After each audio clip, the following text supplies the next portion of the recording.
So, church spends quite a bit of time and pours quite a bit of hot breath into the question of marriage. And as we look at this lectionary text, I would love to take the case of how church has approached marriage in the context of what Jesus is asking us to focus on. And homiletically, you're going to see me taking some non-traditional shifts here. So for the preachers in the room, forgive me for what I'm about to do. But I think hopefully it'll all come together. So for the question of how important is it to be married, I would say I can't tell you how many workshops and sort of sessions I was invited to as a single black woman by people who wanted to fix my situation. Back when I was single, I'm not now, but back then I was. And I think that church in general tends to approach non-married people as kind of like a liability in many Christian communities, because there's a way in which your marriage state is considered to be the ideal state to be in. But then we go back to Jesus, because in this room right now of faithful Christians, we have more single people than we do, or unmarried people, I'll put it, than we do married people, right? Like, who's married in the room? Look around, see this? Yeah, most people are not married here. So, and that's rare in church, because church doesn't know what to do with single people. And not that everybody's single, because there are all kinds of forms of partnership, right? So we also acknowledge that. But church doesn't usually do this. So let's talk about what Jesus said about marriage. And I'm going to use this as a way of entering into what Jesus actually wants us to focus on. So this passage from Luke is a really, really good example. And just to be clear, there's no biblical record of Jesus having married anyone himself, right? So that's one thing, because think about how much hot breath church puts into the question of marriage, and then think about Jesus and what he did. Okay, so that's one thing. And then there's this, where Jesus seems to have very little interest in encouraging his followers to get married. He just doesn't even talk about it. His gaze really goes farther into eternity than to be worried about what we do, in those arrangements. And marriage is considered to be of this age, and he implies that God has other concerns while we're here on earth. Which isn't to say, as I reread my sermon for the 10th time last night, I was like, oh, this sounds like I'm against marriage. But I'm not. I'm just saying that Jesus didn't have any contempt particularly for marriage, and in fact, his first miracle was to turn water as they had run out of the wine. He was like, oh, I got this at a marriage, at a wedding. He's like, here, have some more wine. So it's not like he was anti-marriage, but it's just not his focus. So why is it churches focus so much? And why has church become, especially here in the United States, nearly obsessed with marriage? Think about how much legislation, how much lobbying, how much advertising time, and all of that is structured around the question of bringing people together in marriage. And maybe it would be helpful if I gave a little history on how we got here. So some of you may know, and many of you don't, that I was ordained into what's called the Reformed Church tradition, and that's Calvinist. So some of you know about Calvin, some of you don't worry about it. But these were the religious refugees who were fleeing persecution in Europe. So think Huguenots and others. And they settled from Jamestown all the way up into New England in around 1620 with the Pilgrims, who were separatists from the English church, and then the Puritans in the 1630s plus, who came from Holland. And they set up those, if you go to New England for fall foliage or something, and you go to the beautiful town green, you'll see the Wellesley Village Church or something like it, standing strong and tall and beautiful and colonial in that space. So American Calvinists, the Pilgrims and the Puritans, had a self-understanding, and this is something you really need to understand. They had a self-understanding of being in a state of fleeing persecution. And that was built into the next century plus's worth of negotiations as they were building the republic that we now live in, of how church and state would interact with each other. So the baby republic came out of this. And the religious people who wrote the separation of church and state into our country's self-understanding saw themselves to have been persecuted or the descendants of people who were persecuted. And their self-understanding came from their own refugee status in a land that was not their own, and for the most part. But it wasn't their own, not that part, but whether or not they really understood themselves to be refugees had, I can't speak for everybody in colonial days. But this was still an understanding that religion was complicated and too vulnerable to powerful interests to let the state control it. And thus, church would operate best without the interference of state agents who might replay the manipulations of the Tudors. I don't know about you, but I love a period drama.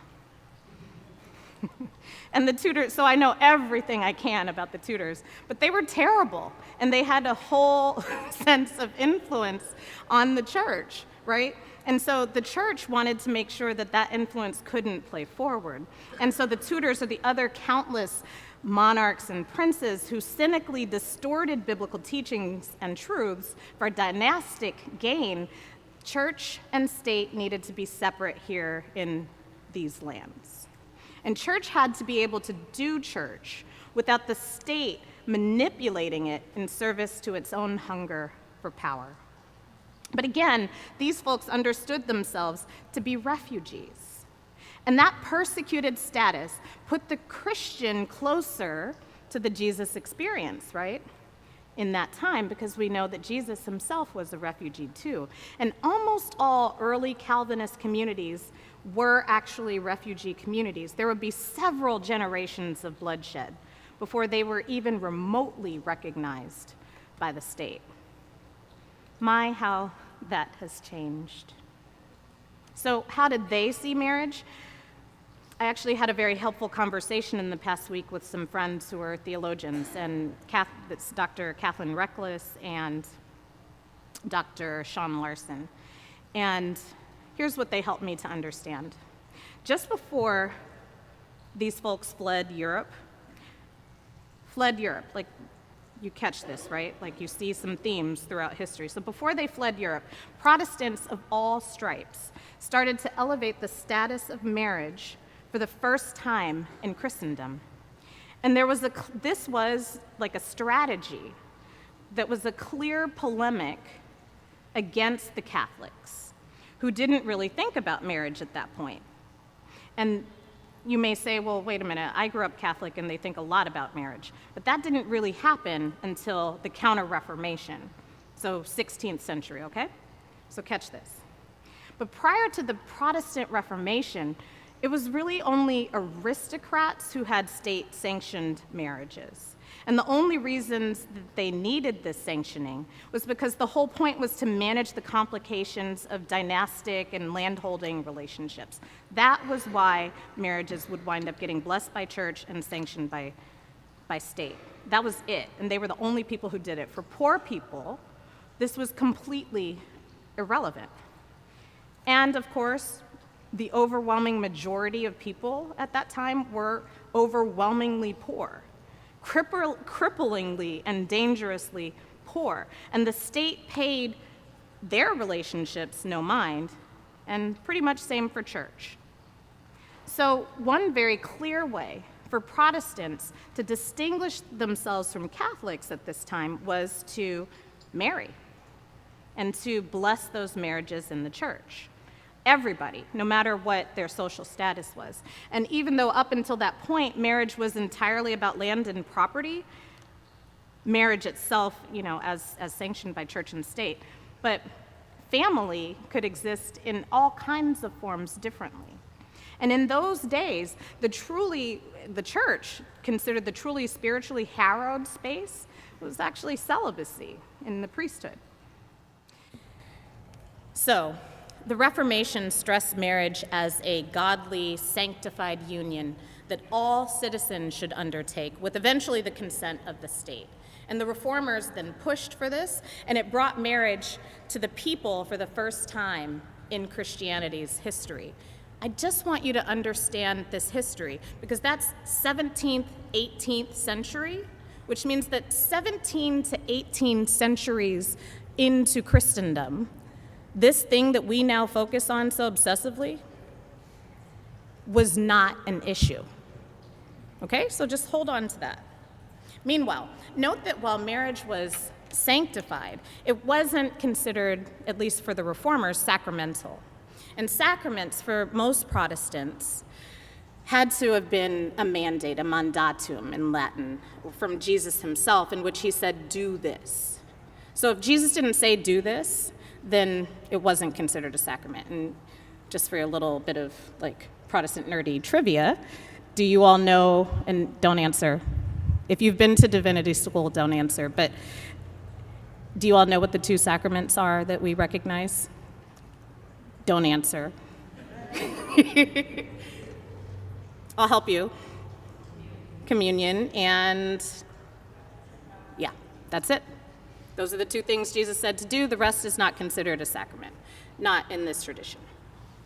And the Calvinists considered the married family unit to be the primary space for spiritual pedagogy, in which that sanctified sphere of intimacy modeled the love of God and others. And without that unit, they argued, we would lack substantial access to God's correct order for the universe, which is deeply problematic. But it's what they thought, and it's also what Focus on the Family thinks. So it stuck. And the married family presented the opportunity for a school of virtue by which our characters could be shaped in love for each other and for God. But of course, we all know that there are all kinds of ways that we can build those schools of virtue in community and relationship, and that's what we try to do here at this church. So marriage to Calvinists and their progeny, who shaped our government, models the covenant of creation in which God gives a covenant that creates God's fruit. And this fruit is the bedrock of society that's affirmed in the covenant of grace, and therein each part of the family unit, blah, blah, blah. Anyway, because giving the church's blessing to this sanctified state that recreates God's created order was so central to Protestant identity, the colonizers, which is a term I'm using very specifically, would certainly have been blessing each other's marriages in their early days without state sanction. And they couldn't have a state-sanctioned marriage because there was no state that recognized them.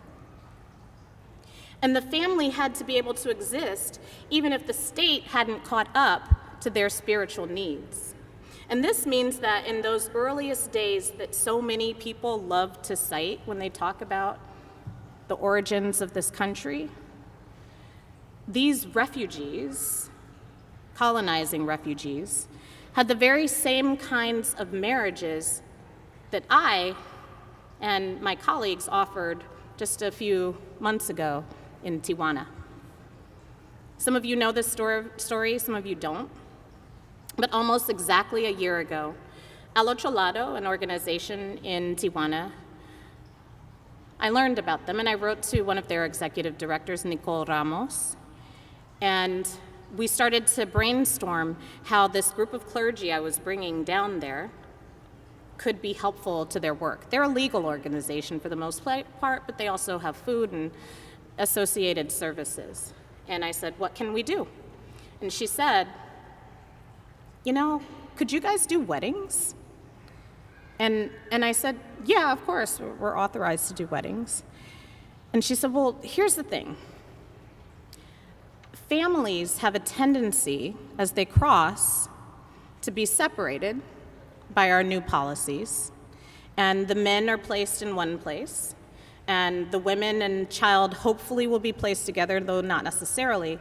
And they come from these other countries where they have common law marriages. But most people who come from these countries are too poor to be blessed in a church-sanctioned marriage, and there's no paperwork that links them as a family. So what would be very helpful is, even though they would be acknowledged in their home countries as a family, without carrying the proper statutory regulations with an English translation, Customs and Border Patrol and ICE will not recognize it. So if we could have an English language marriage certificate from authorized church leaders that just says this is a family, then maybe that would be a way that we could reunite these families. And of course we said, yes, of course we'll do this. And we blessed dozens of families in that time. But the thing is that we gave them church weddings. There was no state to recognize those weddings, but by God, there would be a church that would. And this church, the Park Avenue Christian Church, put its name on each of those wedding certificates to say, yes, God blesses you, and yes, you are seen for who you are. We blessed straight couples, we blessed gay couples, we blessed a trans woman and a cis man. We blessed all kinds of couples in that space who were trying to make it here to safety. And if that other side, the other side they were seeking to come to, isn't just the other side of the border, because we use that language, other side, right, for death as well. If that other side isn't just the other side of the border, then God help us all, because we want to put families back together and to live. People have always had family, and they've always defined family as they could. But the tricky thing about the so-called institutionalization of state-sanctioned marriage is that it introduces a new power dynamic into the mix. And that sanction and all of its benefits comes at a price. And just the other day, I had the great honor of sneaking off to actually go see a movie, and I went to see Harriet. Who here has seen it so far? You have? Oh, you've seen it? You mean because you're in it? So Jabin is in the film and does a brilliant job, and I think steals the scene. So you all have to go see it and then tell Jabin, like it's the test. Next time he's here, because I'm going to shame him into coming to church every week while he's in the area, like tell him about his scene. But anyway, so that state sanction does come at a price, and I think Kasi Lemon's Harriet is so powerful in showing that, because under the crushing weight of enslavement, we learned that what was true for so many people was certainly true for the woman we know as Harriet Tubman. The person who thought he owned her used her enslaved status and her enslaved marriage to increase his property through the children he was expecting to own and to sell. And that marriage brought her, as the story depicts, love initially, but eventually it crumbled under enslavement's demands. Because you see, she loved her husband, and she also escaped the plantation without him. And coming back for him later, and this is all historically true, she learned that he, when thinking that she was either dead or gone, had taken another wife, and they were expecting a child. So she had to move on. And I don't send any shade to her husband, because it turns out that Harriet she didn't need him. She was too free to be subject to the model of scarcity that her marriage had buckled under. And so she stood up. She rose up, and she took her people with her, and together they went to a brand new home. And at this point, I'm actually going to show a little clip from a video, which if you're online, you won't be able to see for all kinds of reasons. But you can right now go Google Stand Up Cynthia Erivo, and you will see what we're about to watch. And we'll be right back. I would submit to you this part that you just saw, that is the Jesus story. Jesus intends your liberation, your freedom. Jesus doesn't need you to shackle yourself for the sake of an institution's focus on you and your life. Because most of the time, that's just people like me in pulpits like this trying to exercise control over your life. And as this text reveals, Jesus wasn't going to prioritize that control, nor should any of us. Now, if we find love, if we find delight in another, then how beautiful to explore that. But if you feel less than or wrong as a person because you haven't found that necessarily quite yet or figured out how to make it work, Jesus isn't focused on that at all. Instead, Jesus wants you to be free, and free from the power of sin, and free from the sinful temptation of the forces of evil, free from chains, and free from pain. Free from the anxiety about whether or not what God sees in you, God can love. You should be free from that anxiety. You are meant to be free from that and all of that, because Jesus' message is one of liberation for all of us and all liberation from all of this. And that's what he actually cared about, no matter what church tends to say. Anything else is just a distraction campaign on the way to enslaving you to something. But that's not God's will, not for you, not for me, and not from any of us, right here and now.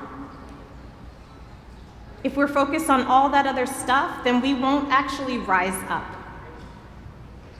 Stand up and find our people and be with them, and to offer the care and the love of covenant and community. To make sure, following after our sister Harriet, that we do everything in our power to make sure that nobody's left behind. And the ones who wanted to trick Jesus asked him a question about who would be in heaven and what God would do to sanction their relationships. And Jesus had no part of it.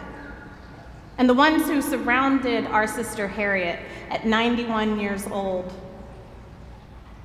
and free on her deathbed heard these, her last words: "I go to prepare a place for you." Appropriately, she quoted Jesus, who alluded to just what would happen al otro lado, on the other side of the river, on the other side of this life. Just as he was doing everything he could to get his followers ready for the reality of his departure from this earthly realm, Jesus cared for them. And he said, "Do not let your hearts be troubled. Believe in God, believe also in me. In my Father's house, there are many dwelling places. If that were not so, would I say that I go to prepare a place for you? I go to prepare a place for you. And if I go to prepare a place for you, then there you shall be, with me also. Do not let your hearts be troubled. Do not be afraid. I go to prepare a place for you." That place is yours and can nobody take that from you. And what God wants us to make sure we understand then is that if they can't take that from us, then what are we afraid of? Why aren't we standing up? You are. Many of you are. But what is stopping us from taking the next step? Because it will not work if we focus on the distractions. Find the strength of love maybe from a beloved, maybe from your community. But know God to be intending that those shackles are not yours. And so we stand and we rise. Amen? Amen.